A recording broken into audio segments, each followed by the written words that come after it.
Direct Connection is made by MPT to serve all of our diverse communities and is made possible by the generous support of our members. Thank you. Live from Maryland Public Television, this is Direct Connection with Jeff Salkin. Hi, everybody. Thanks for tuning in for Direct Connection. We begin tonight with the results of a new study that looked at how much money residents are saving by choosing their own electricity and energy suppliers. The answer is they're actually spending more money. Joining us now is Paula Carmody, the People's Counsel for the state of Maryland. Ms. Carmody, thank you for being with us. Oh, thank you, Jeff, for having me back again. Good to see you. Your office is charged with representing consumers. You ordered up the study. What were you looking for? Well, two things. One, it's been almost 20 years since retail competition has been introduced into the state of Maryland, and we wanted basically to take a look back and see where we are. Is retail competition delivering economic benefits to our residential customers across the state? And that's how it was pitched 20 years ago or so. It's in the law. And secondly, because of information that we do have concerns about what people are actually paying when they are signing up with energy suppliers. There's no doubt some people get good deals. They may be getting a half a cent or a cent below the utility price. But it was our concern that in the aggregate, our residential customers are paying more. So we did ask two consultants to put together this study. They looked at the history of retail competition, the current state, and then did a price analysis using information from our website. We have been collecting information monthly since 2007. So we've had a pretty good idea of what price offers are out there compared to the utility prices. And bottom line is the preliminary analysis shows that in the aggregate, our residential customers are paying more than if they had stayed with their respective utility. How many people actually switched? Because you had the option to not do anything and you would get the default service at the default rate from BG&E or Pepco or whoever. Correct. Statewide, the number is about 20%. In the BG&E territory, it's about 24%. This is down a little bit from the peak in about 2014. You may recall there was a polar vortex and there were extremely high prices in the wholesale market with the suppliers. And we did see a decline in people signing up with energy suppliers. So statewide, 20%, more so in the BG&E territory. So it's still a significant number of our customers. If overall the legislature were to conclude that this hasn't quite worked out the way it was supposed to, people aren't saving money, not that that's the only purpose, we can talk about renewables. Is there a way to put the genie back in the bottle, or all the power plants have been sold off? That's correct. I mean, what happens right now is that the utilities did transfer or sell their power plants. They don't owe them any longer. So they go into the wholesale market. And this is the same market that the suppliers go into to purchase electricity supply or gas supply. So I do agree with you. We said it 18 years ago. It's a little bit hard to put everything back together again once you do this. But we should take a serious look at it. For example, in the states of Illinois and the state of Massachusetts, the attorneys general in those states are asking for basically a ban on retail competition for residential customers. I think it would be difficult to do here in the state of Maryland. But we need to take a serious look at perhaps other alternatives. We should be looking at what is going on with low-income customers, for example, because it's our view that they are being disproportionately affected by higher prices that they're paying for gas and electricity supply. There may be certainly a need for new rules to be put in place, particularly around variable rates. These continue to be a problem, and this is where we see the prices escalating both for electricity and for gas. Let me remind our viewers, if you have a question about electricity competition, choosing an electricity or gas provider, give us a call. We'll have the number up on the screen. You can also email a question. The email address is livequestions@mpt.org. You mentioned variable is an issue. Why is it sometimes an issue? It frequently is an issue, and for those who are not familiar with it, typically what you have with suppliers are contracts with fixed rates. That means, for example, that you pay the same unit price maybe for 12 months or 24 months. A variable rate is one that will change from month to month, depending on what the supplier wishes to charge you. And that the variable rates are the rates that 4 years ago in the polar vortex we saw climb heavily, and certainly even in 2018 we see people signing contracts with teaser rates. Teaser rates are those that you pay a fixed price for say 2 or 3 months, and then after that it turns into a variable rate and the number can climb. They generally climb, they generally do not decline. How aggressively is this being sold? That was one of the concerns 20 years ago, was in an era when it's hard to remember this, that people bought their long distance service separate from their phone bill, or a similar thing you could, and there was something called slamming where you would get sold something or switch to a different service without your number. That was one of the big concerns, that the sales practices would be abusive. What are you seeing here? There are certain different types of marketing. Some people will be marketed to with just direct mail, and some larger companies do that.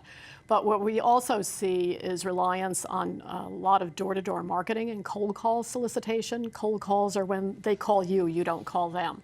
And door-to-door marketing in particular is a concern for us. Particularly in their choice of neighborhoods and communities that many of these companies go into. They may be certainly more urban. We see a lot of activity in Baltimore City, a lot of row houses, more densely populated. But we also see that they are, targeting certain neighborhoods that are lower income.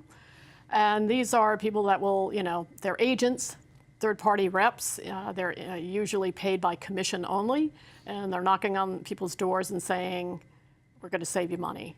And unfortunately, people may sign contracts. We're hearing now that they're being asked to sign on electronic tablets, not even kind of written contracts. This can be permissible, but as you can imagine, there can be some real problems with that. How much money are we talking about? Because when you see the rates, it's always 8 cents or 9 cents, and it doesn't seem like it's real money. One of these individuals who maybe is the victim of an abusive sales scheme, what could it cost You them? could see a unit price going from, say 8 point something cents kilowatt hour. That's the unit that you use for electricity. It can go up to 12 cents, 13 cents, 14, 15 cents. So if your bill's that's 100, significant. it can go to... Well, at 15 cents, it's almost double, so you're going up to close to $200. We're seeing actually very significant increases with the gas supply prices, and people really haven't been paying attention. I mean, gas supply, in terms of retail competition, predated electricity. So say, for example, the utility gas price has been going up as we head towards the winter months. That's expected. Say it's at 45 cents a therm. Again, that's the unit price. Some of these prices starting out are starting at 60, 70, 80 cents a therm at times, or they're converting to that.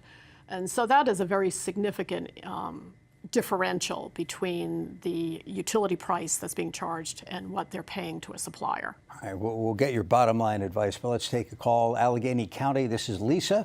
Lisa, thank you for calling. Go ahead. Hi, thank you for taking my call. Sure. I have solar panels and I'm off the grid and I love it, but I have a problem with the SREX in the PJM system because they're only worth about $9. And Washington is 100 times more than that. How can you rectify those differences in that electric grid system?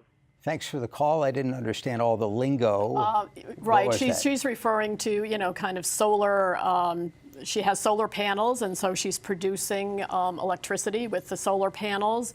And she is concerned that the price of the SREX, which is something the SREX. Yeah, these are solar renewable energy credits, and I suspect that when she first put the solar panels on, the price of the SREX was a lot higher, and that means more money in her pocket. and they have declined. In some ways, solar is the victim of its own success. The supply is exceeding demand. The prices have gone down, and this is a function of the marketplace. So, nothing about the suppliers that I'm talking about has any kind of relation to that solar issue and an SREC issue. Okay, so somebody's sitting at home, there's a knock on the door, the phone rings, somebody is selling you a utility contract that they say is going to save money or is going to be green energy, it's going to be renewables, solar, windmills. What are the questions that consumers have to ask? Okay. Well, the first thing is, as somebody at your door, do you open your door? Do you talk to the person? If you feel uncomfortable, I always say, just close your door. You don't need to talk to this person. If you decide to engage in them, all of these independent representatives are required by law, both the consumer protection laws and the commission laws, to have identification. It should say XYZ Energy. They should have identification, and they should be able to present this to you.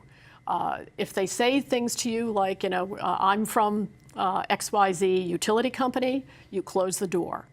That is the first sign of deceptive marketing. They are not there from the utility. They are not there from the utility to help you. If they say, let me see your bill, I just want to check it to see how much you're paying, you close the door. They are trying to get the account number, what they call a choice ID number, so they can write it down. And that can easily result in slamming, which is basically unauthorized, signups. So those are the things, clearly they need to have identification, both on their clothing and an identification that they can show you. They should, basically identify clearly who they are representing. They should have written materials to be able to provide to you. But I also strongly suggest that nobody sign up with anything at the door, that they should say, give me your materials, I need to do some price comparison. They can go on our website at opc.maryland.gov, or they can go on the Public Service Commission website at psc.state.md.us and start looking at prices from other suppliers just to do some price comparison. They should then contact the different companies to get prices. I would say that unless they're getting a kind of significant price difference over the utility price, which they need to take a look at, they need to think carefully about whether they want to, whether it's worth it to them. And you've said to worry a little bit about variable. And also ask about cancellation fees. Yes. On variable rates at this point in time, we consider those to be very high risk. You should be looking at fixed price contracts, a 12-month contract, 24-month contract. If the price looks good in comparison to the utility price over that time period, then they can consider signing up for it. But you need to also look, as you said, at cancellation fees. Some of these fees can be $150 or more. Which kind of wipes out sometimes what benefit you might get from the contract. Good advice from Paula Carmody, the Office of the People's Counsel. Thanks for your time. Thank you, Jeff. We appreciate it. When we come back, new tests and new treatments for lung cancer. Got an unused vehicle going nowhere? Donate it to the one place that can take you any place. Visit mpt.org/vehicles and support the programs you love on MPT.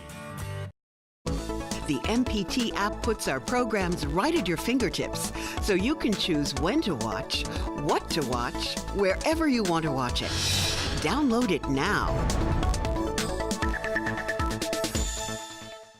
Are you turning 70 and a half this year? If so, you generally have to start spending down your retirement account. Even the minimum distribution can place you in a sticky situation. Luckily, you can now use your IRA to make tax-free gifts. Gifts up to $100,000 will never count as income, but always make a difference. That's icing on the cake.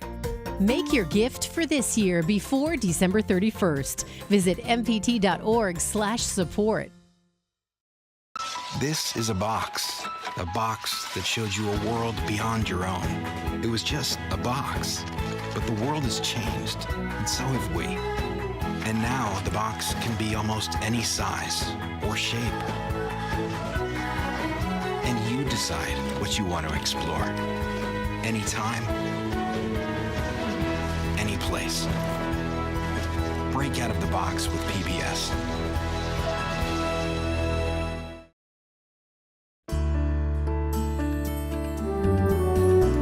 Joining us for tonight's Your Health segment is Dr. Shelby Steward, Assistant Professor of Surgery, University of Maryland School of Medicine, and thoracic surgeon at the University of Maryland Medical Center and the University of Maryland St. Joseph Medical Center.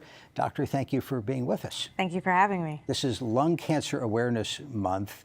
It's the deadliest of cancers, and the numbers are just huge. Yeah, absolutely, and they continue to climb. So lung cancer is, as one of the largest killers of people due to cancer deaths that we have to date. And we all think of it in the context of smoking, and we think that smoking is declining, but the number of cancers isn't.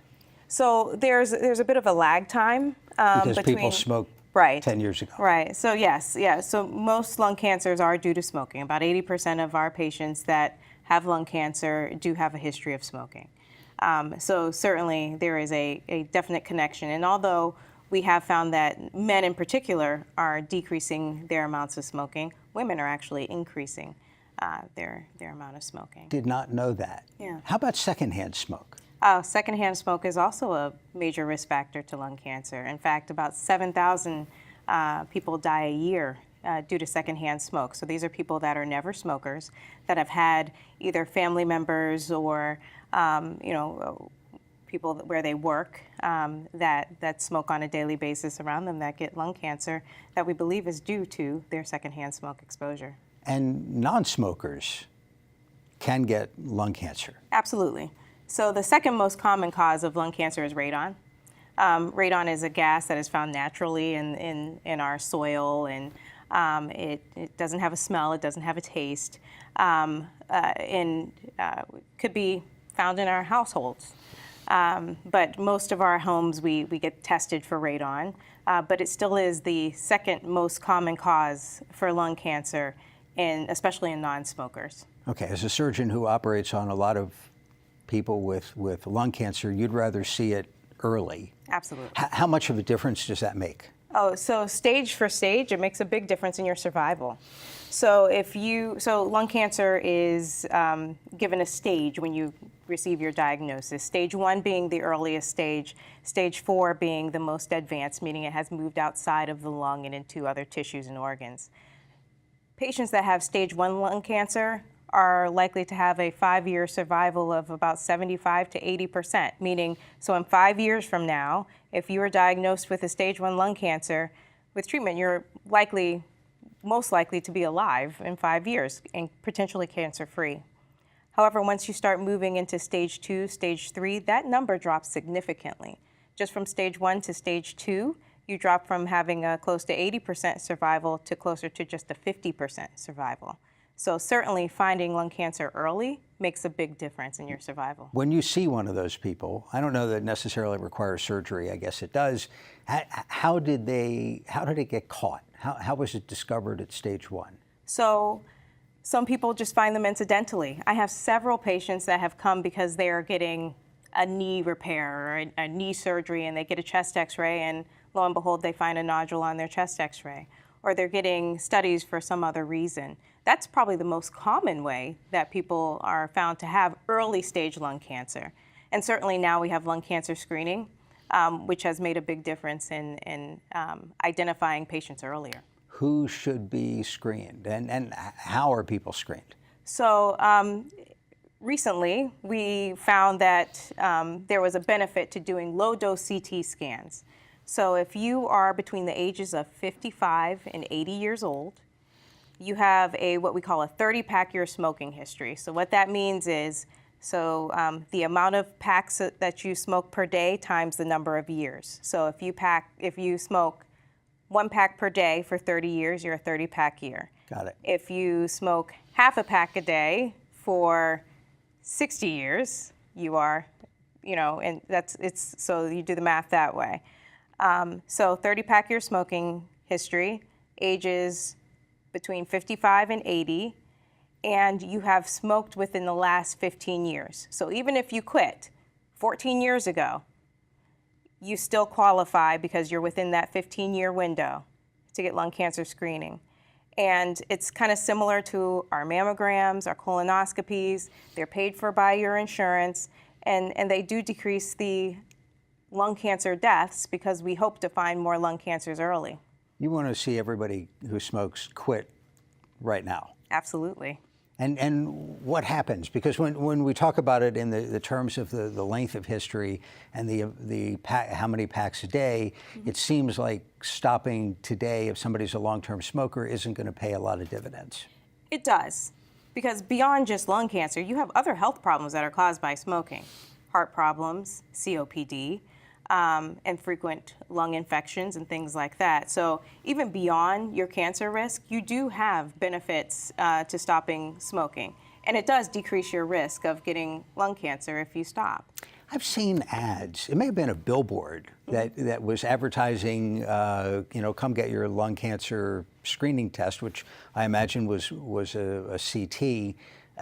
And it was something you paid for, but it was relatively inexpensive. I mean, the way cigarettes are, it was a few packs got you the scanning. Is there a risk to the scanning? And we think about, radiation, false positives. Right. We always worry about the risk of radiation, which is why for lung cancer screening, it's a low-dose CT. So the amount of radiation that you get for a low-dose CT versus a regular diagnostic CT, so if we are looking for something that we know may be there, the low-dose CT has 15 times less radiation than a normal, or 5 times less radiation than a normal CT scan. So less radiation for the low-dose CT scan. Certainly there is radiation, and radiation does have a risk. But we believe that the benefit as compared to the risk is significant, especially in this group. Right? So if you're in that high-risk group, you certainly will get a benefit from your CT scan beyond the risk of radiation from the screening. Let's take a phone call. Wycomico County, this is Donna. Donna, thank you for calling. Go ahead. Yes, hi, doctor. I know that you're a surgeon rather than an oncologist, but my 80-year-old mother was diagnosed with stage 4 lung cancer that actually spread to her brain. She had an oncologist at Fox Chase, who was associated with Temple University. And she had brain surgery, gamma knife surgery, and then she was put on Keytruda. Her tumor, that was 2 years ago, doctor, her tumor has gone from 3.7 to 0.7. Yes. And she has just started driving again, like 4 months ago. Yeah. Thanks very much for the phone call. Best of luck. Yeah, that is one of the wonderful things that have happened in the last about 5 to 10 years are the new medications that we have for lung cancer. And the hope is that we can make stage 4 lung cancer like a chronic disease, as opposed to what we used to say was a death sentence. So absolutely, these new medications, these immunomodulators, where we use our own immune system to fight off the cancer, these targeted therapies that target the specific markers within the lung cancer tumors, they're amazing. And there are lots of stories where patients have these, what we think are going to be terrible, I'm going to die tomorrow type of lung cancers, and that's not really the case all the time. Now, certainly there are specific groups of people that are able to take these medications, but if you are in that group, it makes a significant difference. Let's get a phone call from Prince George's County. This is Jack. Jack, thanks for calling. Go ahead. Yes, good evening. For years and years, I was involved in going to conferences and things where there's lots and lots of smoking. I've never smoked myself. What is my risk? Good question. You wouldn't remember this, but airplanes used to have a smoking section. Yeah. Hospitals. You barely see through it, sure. Surgeons were operating and smoking in the operating room. Crazy. Yeah, secondhand smoke is a real thing, but it's very hard to quantify what your risk is. based upon the amount of, because you can't really say, does one person sitting next to you equal 5 people sitting, 2 feet away from you? We don't know that information yet. We do know that secondhand smoke does increase your risk of lung cancer, but to what amount, we aren't really sure. Had an email question. A viewer wants to know about vaping. So as an alternative, maybe allegedly as a way to stop, or recreationally, more and more people you see inhaling stuff. Yeah, it's a common question, even with my own patients that are trying to stop smoking and move to vaping as an attempt to stop smoking. I think the jury is still out on vaping. Certainly, what I tell my patients is your body wasn't meant to inhale anything but air. And, but certainly if vaping is a bridge to keep you from smoking these carcinogenic cigarettes, then, okay, maybe the lesser of 2 evils, but I do ask my patients that once they stop smoking and they move to vaping, to try to decrease the vaping and hopefully go to nothing. Dr. Shelby Steward, University of Maryland Medical Center. Doctor, thank you for your time. Thank you for joining us for Direct Connection. We're back Thursday with Your Money in Business. Have a good night.